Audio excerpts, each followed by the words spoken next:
Good morning.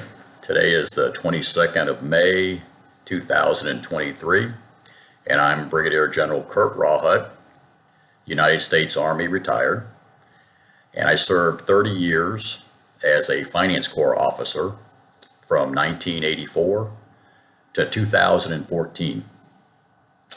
The American Society of Military Comptrollers have asked me to talk a little bit about my experience as a Finance Corps officer, focusing on the 3 combat tours I had served during my career. As a Finance Corps officer, I was very fortunate to have served and commanded at all levels, company grade, field grade, and obviously culminating my command tour as the 266 Finance Commander and inactivated the last Finance Brigade in our active forces on 15 July of 2008. I served in a number of capacities in both finance and resource management jobs, both conventional and supporting special operation forces. I served, I think it was 5 tours overseas, 2 tours in the Pentagon, 3 combat tours, and spent 5 years supporting a classified special operations unit at Fort Bragg. The first combat tour that I would like to focus on was in 2001. It was shortly after the 9/11 attacks, and I was the finance battalion commander of the 125th out in Hawaii.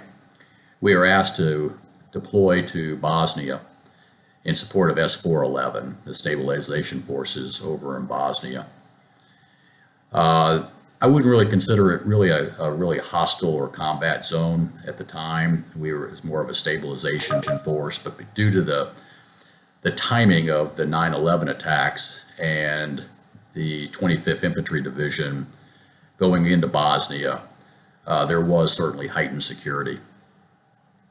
I went over there as the battalion commander of the 125th and had units, finance units that also served under me in Sarajevo, in Tazar, Hungary, and also in Split, Croatia.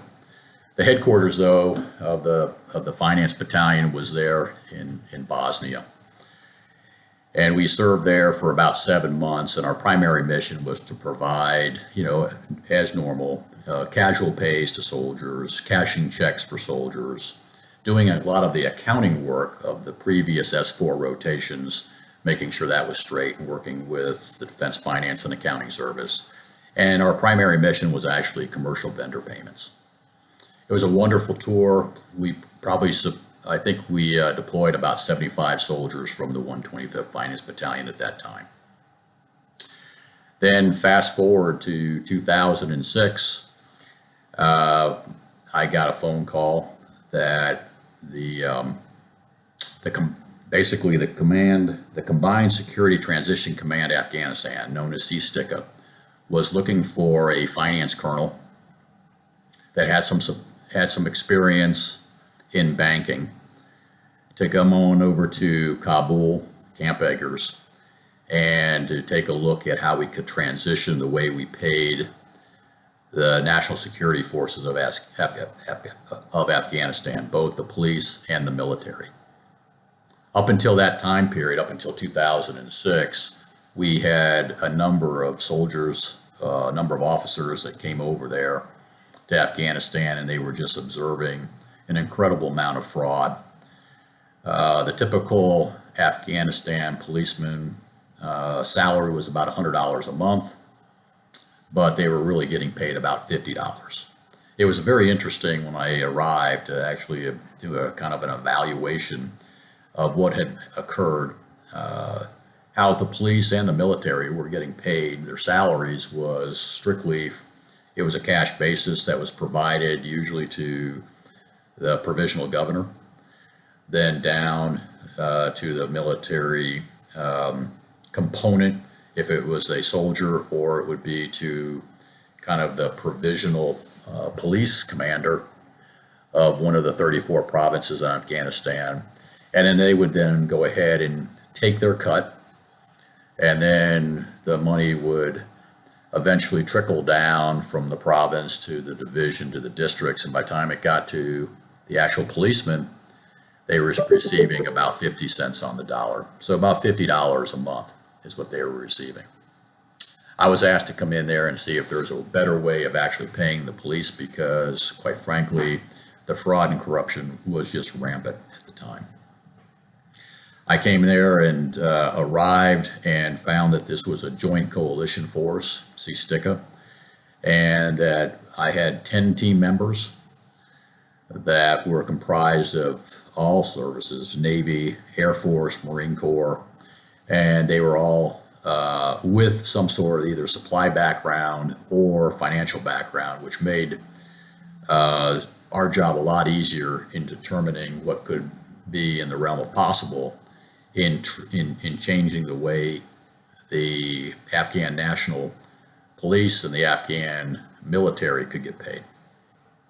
So what did we do? We worked very, very closely with the Ministry of Finance in Afghanistan to determine were there any commercial banks that we could leverage, or could we leverage the Afghan International Bank?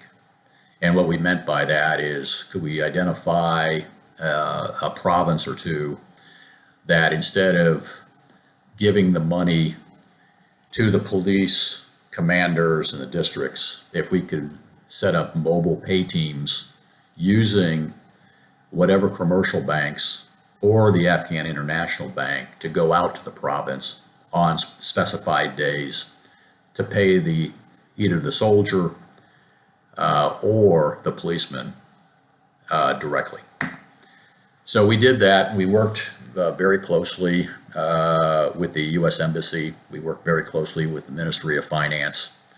We worked very closely with the Ministry of Interior and the Ministry of Defense in Afghanistan to arrange this sort of relationship. We used the police first because we knew it was going to be easier and we were looking for low-hanging fruit. We wanted to have short wins and we wanted to be able to broadcast out to as much as possible the success of doing that. The very first province that we chose was the Logar province in 2006, and we leveraged the Kabul Bank, knowing that there were some issues with the Kabul Bank. We also leveraged the Afghan International Bank to come out there and make payments. It was seen as something that was certainly breaking the mold because we knew it was taking money out of corrupt police officers and corrupt Afghan Defense Force commanders as well, because we were bypassing now the way they had done payroll in the past. But it was successful. We were able to go ahead and set that up, and we started then focusing on other provinces as well. The team that we had as part of the finance transition team, I was the chief of that team with the joint coalition forces that we had. It was a fairly small team, like I said, probably about a dozen folks.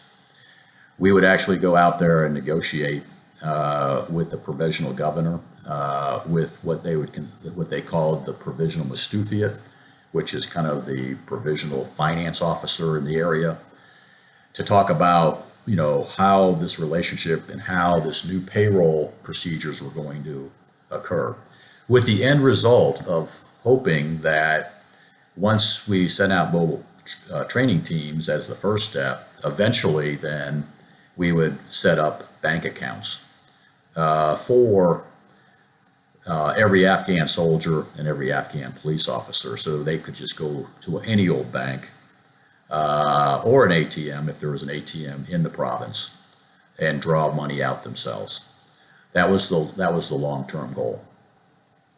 So Logar province was the first one that was successful, but just to set up the Logar and every other, we'd have to leapfrog into a province, do the negotiation. It was very difficult. We would be usually dropped off, 2 or 3 of us would be dropped off in a province for a couple days.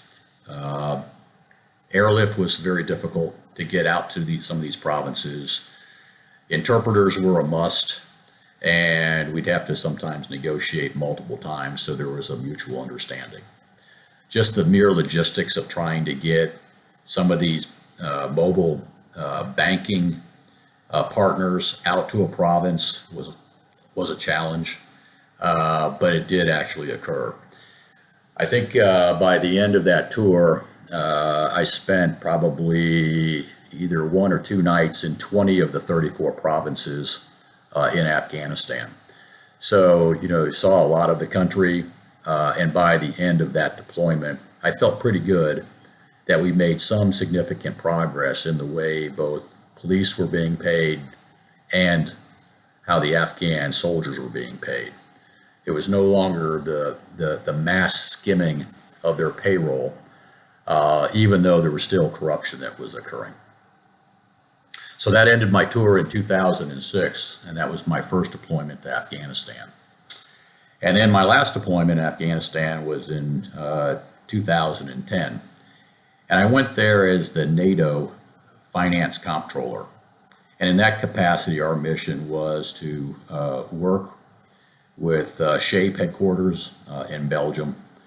And my mission was to pull in and identify and account for all the international contributions to the war effort from various countries. I think I was accounting for somewhere between 500 million and $1 billion of various contributions, and it was a mutual agreement by the countries there in SHAPE on which projects would be funded, whether they'd be a school, whether it be a police station, maybe a military base or a portion of the buildings on a military base. That was not my decision on what would be funded, but it was my decision on what could be recommended or pushed forward and what was in the art of possible, working very closely with our U.S. engineers.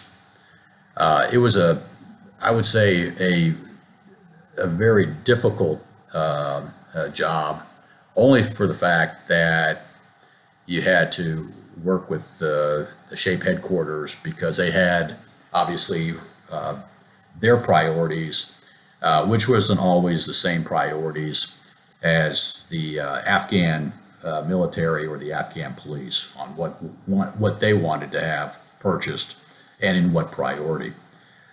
Communication was still always a challenge. The time zones were still a challenge. And then actually getting the project scheduled and then eventually funded was a challenge as well. But at the end of that deployment, I can tell you that we had at least a dozen projects that were either funded or on track to be funded. And for the most part, that was seen as a success by not only the command, which at that time was now the NATO training mission Afghanistan, but also the U.S. Embassy. Those were my 3 deployments, my 3 combat tours as a finance corps officer over the 30-year career that I had. And I can tell you that, why was the American Society of Military Comptrollers so important? And why was I a member of the American Society of Military Comptrollers for that period of time? And I can tell you, it may not necessarily been for the training I may have received or the conferences I attended, but it was certainly for the networking. In all 3 combat tours, I could easily find somebody that had a relationship or that was a member of ASMC, and we had that common bond. So that was very, very key to me on basically being a successful finance corps officer. And I think that was probably the greatest benefit for being a member. In conclusion, I would just like to thank the American Society of Military Comptrollers for supporting the Financial Management Corps and for all of the training and conferences and networking that they have done and they will continue to do in the future. Thank you very much, and thank you for your time and listening to my story.